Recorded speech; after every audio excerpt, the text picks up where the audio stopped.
Hello everyone, this is the Fuji X-T5. Cool, right? It's about $1,700 plus tax. I got this one from Camera West, and I think they put the sticker on there so that if you tear it, it's yours, and you're going to have to pay a restocking fee. So this is the first time I opened this. So we're going to find out what's inside. Okay, let's see. It looks like information to register, your camera, and Capture One Express. So that's nice. Capture One is very nice on Fuji files. I don't see a manual. Boy. Okay. Well, that's not cool. And over here on the side, we have their accessories. Now, let me look at this more closely. It says Fuji Corporation, made in China. Okay. So this guy is made in China. I thought it was going to be made in Japan. So maybe that's why the price hasn't gone up. And that's one of the things that if you watch the reviews on the camera, the wonderful thing that the camera the price hasn't changed. Well, maybe because they're putting it together in China and not Japan. I know what some people are going to say. Hey, the quality, all the parts and the quality control are through Fuji, Japan. Maybe, probably, but it's too bad that this beautiful machine is not made in Japan. It's made in China, and probably that's why the price doesn't change. Okay, what do we got here? Some USB-C connection with some type of core, iron core probably. All right. A strap, very nice. And it says Fuji, not in red, but in gray. Make it low key. That's nice. This is interesting. So they give you the USB dongle to audio. So that's pretty interesting. As you probably already know, the X-T5 doesn't have audio. So this is an adapter. An adapter for what? I'm not sure. What would you want an adapter for? Let's see. Here's another adapter. Power. Like a power to plug it in. And this one is not the US one. I'm not sure where that one's from. Let's just wrap that one here. That one is another adapter for the wall. This one's the one. This is the one that we use here in the States. What's this? Interesting. So this is a a brick. I see. Okay. And then that, I'm guessing that snaps in. Yep. And then you can click on this, press this down, and it slides out. So this is a brick. Okay. Then you use the USB-C to hook it up to the camera, and then the camera will have the battery. The battery will be in the body, and then you're charging the camera, or you're charging the battery through the camera. Okay, so this goes to the power. The cable goes to the camera. This goes in the camera. This charges the battery. This battery is similar to the X-T4, right? The MPW235. So we're going to put all this away. We don't need this. We don't really need that either. a strap. I don't usually use a strap. I don't need the cable either. I have plenty of those. This one might be interesting to keep just because I want to do some video. Oh no, did somebody head fall off because I said I want to use the X-T5 for a video? Oh boy, I'm gonna rant on that in a little bit. This is an accessory, by the way. This is a Fuji dual charger that I got for my X-T4, and it's USB-C, and you can charge two. Okay, so let's go in here. I don't like it that it doesn't have a... Why make the box bigger if it's not going to have the manual, right? That's a little bit misleading. And we'll put this one back here. And I'll put this one here. Okay. There used to be, these cameras used to have like a tape right here. Very sensitive tape that would rip very easily. This one doesn't have it, and that's probably why there's a tape over here. Ooh, ho, ho, ho, wow. Ah, look at that. They gave you the clips that are, now they're on the side of the camera. That's interesting. These were always, there was always a little tool. I guess they didn't want to give you the tool. Wow. That looks really nice. Now, I had the silver one, the two-tone one.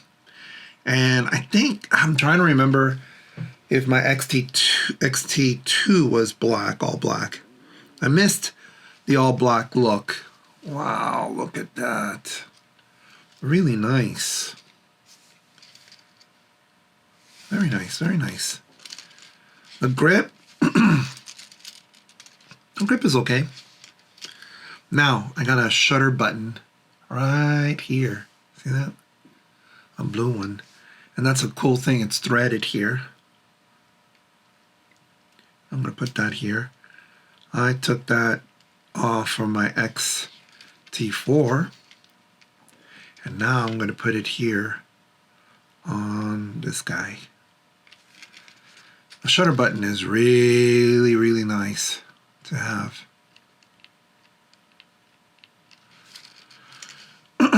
And then you got the screen here where you can click on the button here on the side, and then it just tilts out just like the X-T3.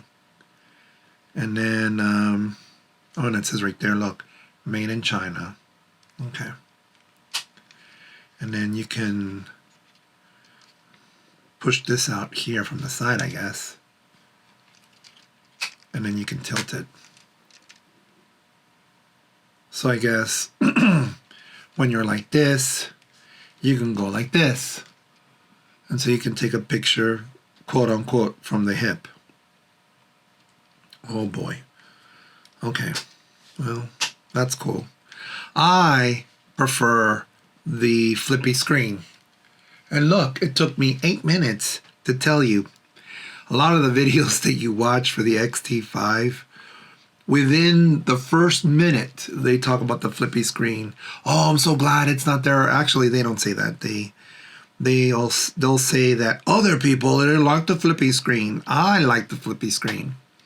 You see, one of the things about the XT series was that, yes, it was never meant to be a video camera, right?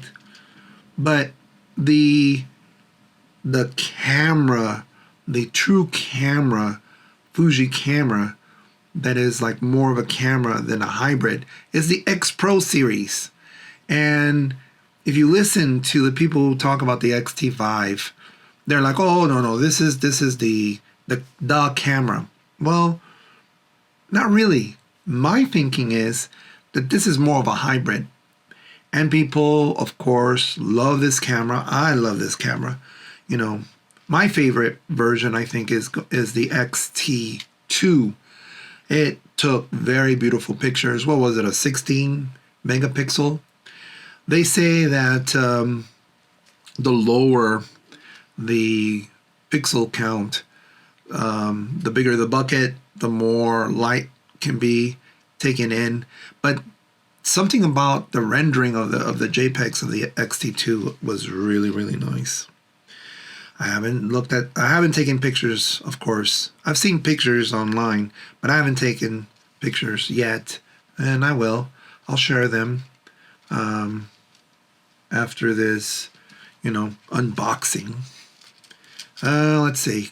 You click here, and okay, you still have the orange tab. The orange tab was because you had an orange color on the battery, but I'm not sure why the orange tab is there anymore. Not necessary, I guess. But it stands out, and you can use that. Oh, sounds nice. Apparently, they finally figured out that the quarter 20 should be at the center, not at the side or some weird position. Joystick, still there. Very nice. Buttons. Q button, that's interesting. Q button is flush, while the AF button is popping out. Trash, and then view, then the collar, right? That's one thing that people were like, wait a minute, why don't you have photometry? I think it was photometry, wasn't it? For this collar. Stills and movie. Oh, that's nice. It feels nice. And the buttons, these dials feel really nice. Wow. I'll put that at 250. Lock it there. And this one, I guess I can put it on automatic for now, so I can use the compensation dial. Wow, that is really nice. Okay, what else on the side over here? What do you got over here? You got your mic and remote. I don't get why the remote is very tiny. And wasn't the remote also used for something else if you weren't using the remote for other cameras? Can't quite remember.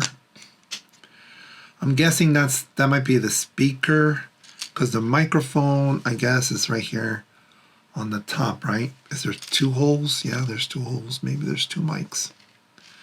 Ah, the hot shoe cover. That's nice.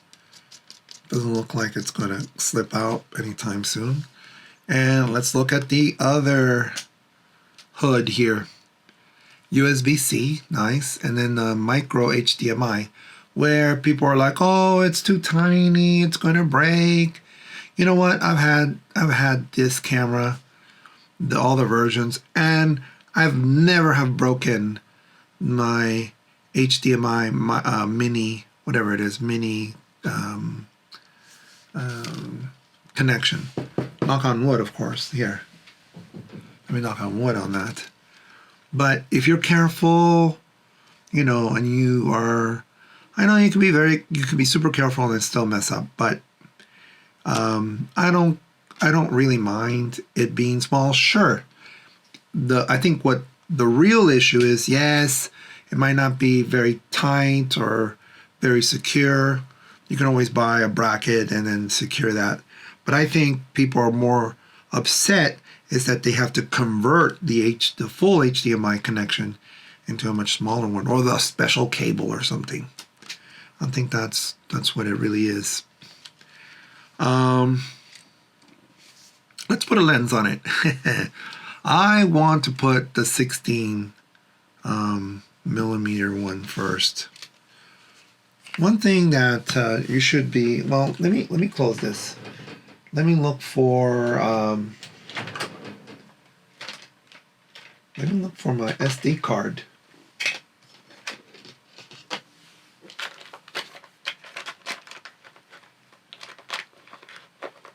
Here it is. This one's 100 95 megabits per second SDXC 128. I'm going to open this. Wow. And put this here. Fits really nice. Wow, that sounds really nice. Oh, I'm liking this. I'm liking this camera. Let's open it up. One thing that I don't understand why people do this, but they'll open this and then they'll leave it like this. Yes, to film it and it looks pretty, but dirt and, you know, little things in the air will get into the sensor. It's always good not to keep that open too long.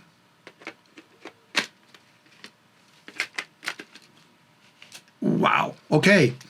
That sounded good, actually. See? Yeah. On the X-T5, when I first put the 16mm lens on it, it sounded like it was rubbing or something. As a matter of fact, that X-T5, I think, had some issues with quality a little bit.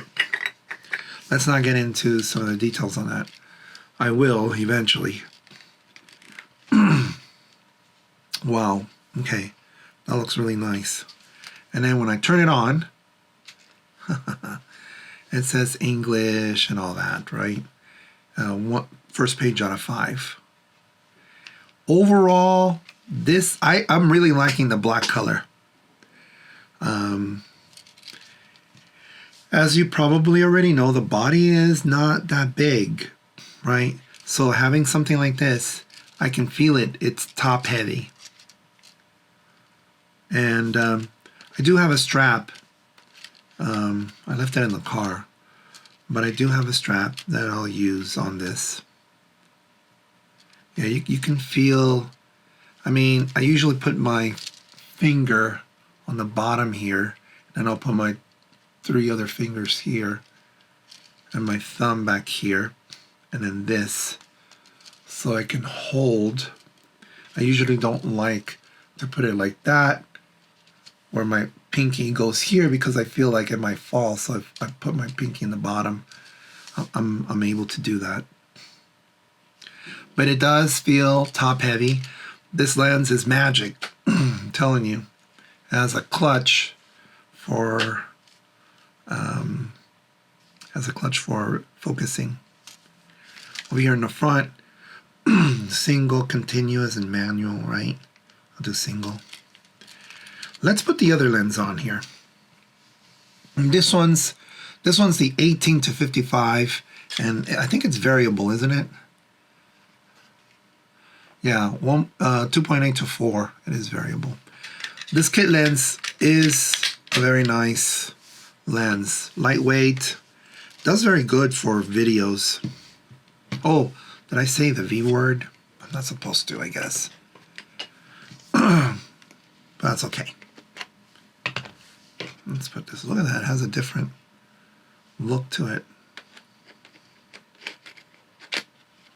I believe they sell a kit like this with the lens. By the way, Camera West has these. I haven't mentioned it. In Palm Springs or Palm Desert, I forget where it is exactly, but it's near Palm Springs. There's a store there. If you ever go there or call Brent.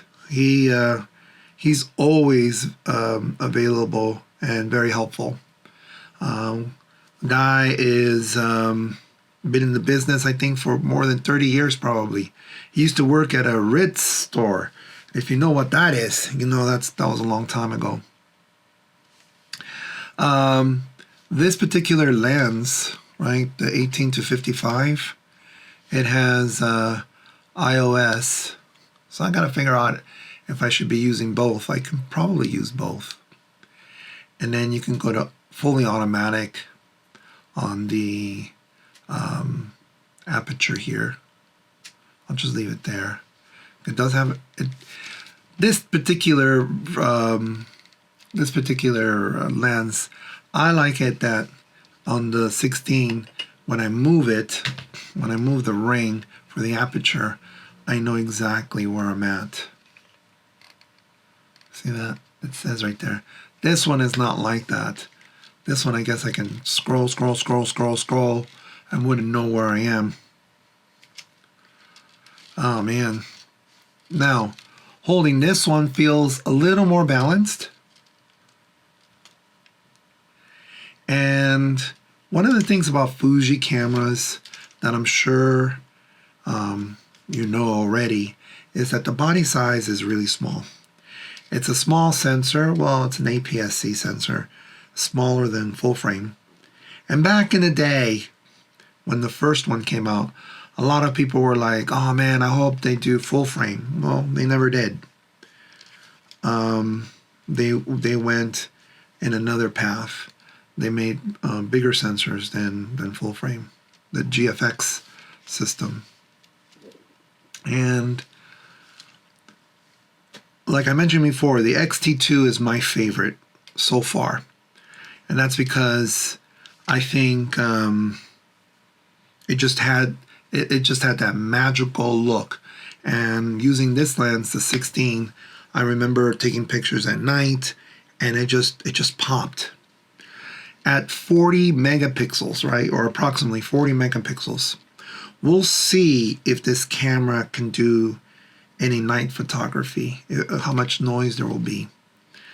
They always say that sensor sizes or sensor megapixel resolution, if it's less, it's better for night pictures, because then again the sensor has the sensor pixels, I guess, will be bigger and more light can get into it.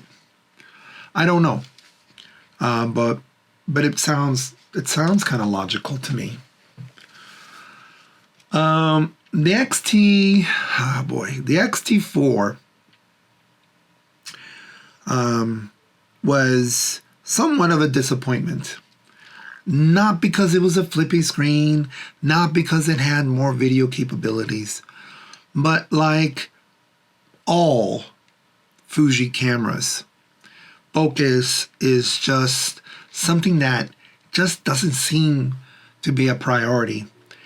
Of course, as the versions, the XT versions have gone up, the focusing has gotten better. Not face, not detection, not focus detection, which a lot of people mislead us.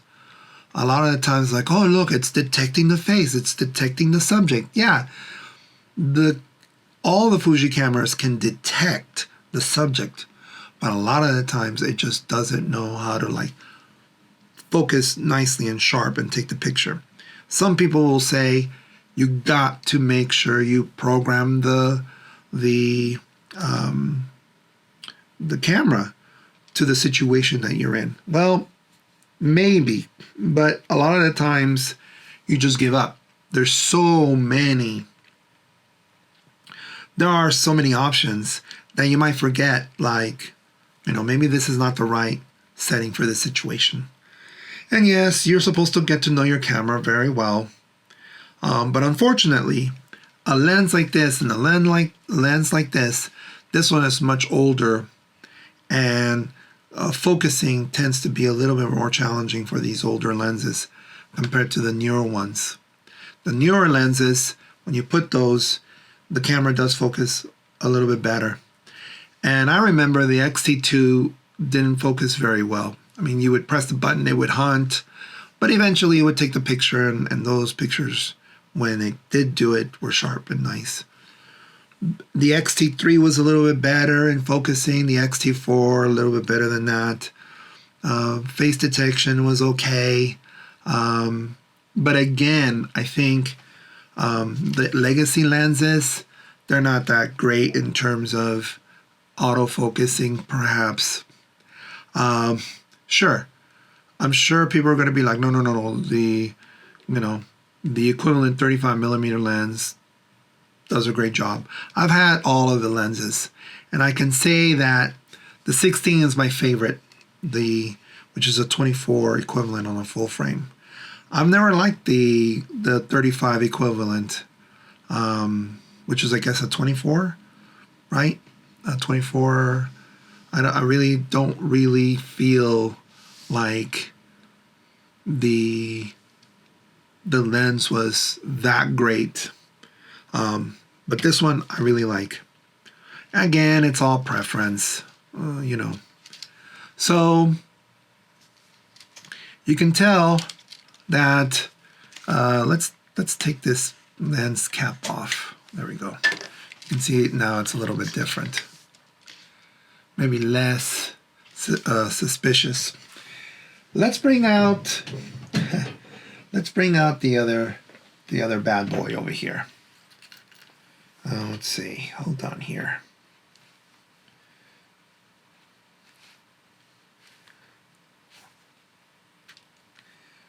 Okay, let's bring out the X100V for comparison.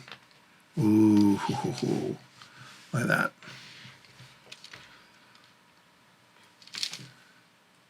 They almost seem to have a very similar footprint.